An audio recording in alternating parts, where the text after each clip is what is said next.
What's going on, you guys? Welcome back to EP09. So we're going to start this one off with an update from Samson Dauda. So sitting at 12 weeks out, this is definitely the best version of Samson we've seen to date. And Samson did more appearances, I think, this year than any other athlete out there. Just look at the events that he did this year alone, and he still managed to make improvements, crazy improvements actually. And he also kept a very respectable level of conditioning. And let's not forget, we know presentation is going to be number one from Samson on that Olympia stage. Probably he'll have the best presentation, I would think. So Samson really suffered last year during his Olympia prep, so he might be trying to avoid a substantial deficit situation for weeks on end during those last, dire few weeks of contest prep. He'll suffer, I'm sure of that. He's willing to suffer, but he can afford to be at this level of conditioning right now as well. He doesn't need to put on any more size, aside from his back. All he needs to do is show up big, full, hard, lean, just a little bit more than what we saw at the Arnold Classic. And if he can do that, you're going to see Samson mix up that top 5 this year. Many people actually have Samson winning the Olympia this year. But you know what? We'll keep our eyes on Samson as he continues his Olympia prep. But for now, he's looking like Mr. Olympia already. Okay, so in Masters Olympia news, Fred Biggie Smalls looks like he's coming in to really make a statement of his own. We are less than 2 weeks out from the Masters Olympia, and I really think this is what the Masters Olympia is all about, you guys.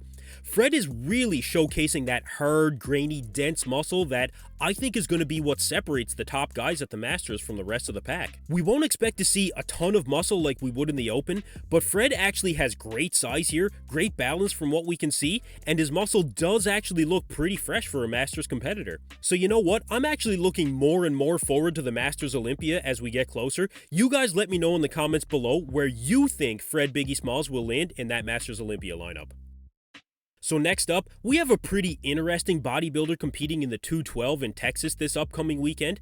Choi White has landed in Texas, hailing from Korea, I do believe, and I think we have a pretty dangerous competitor on our hands here. He's definitely showing up in condition. He's got a great X-frame, especially from the back, wide lats, huge chest, but Choi White definitely has a great all-around physique. I think he does need to bring up his arms to really nail that symmetry, but if he shows up in this kind of shape, like I think he's really going to, this will be definitely a first call-out competitor. Oh, and props to this guy for showing up to a Planet Fitness and not getting kicked out for actually lifting as well. That was pretty cool. So next up, we have an update here from GoodVito Vitaly Ogolnikov, and thankfully, it looks like at this point, we can safely say the leg injury is behind him, and that he's still on track to show up at his best in just under 4 weeks now.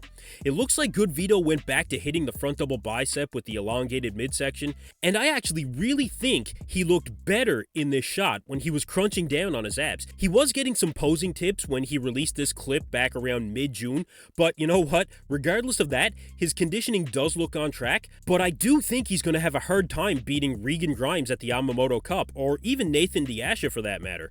But he is working with Chris Aceto, so you know what? You never know what they might have planned for their peak week. But let me know in the comments below if you think this version of GoodVito can beat the likes of Regan Grimes or Nathan Diasha. And you know what? I'm going to throw him in there again because I do think he's a first call-out guy, Shu Ming Yan. Do not forget about Shu Ming Yan.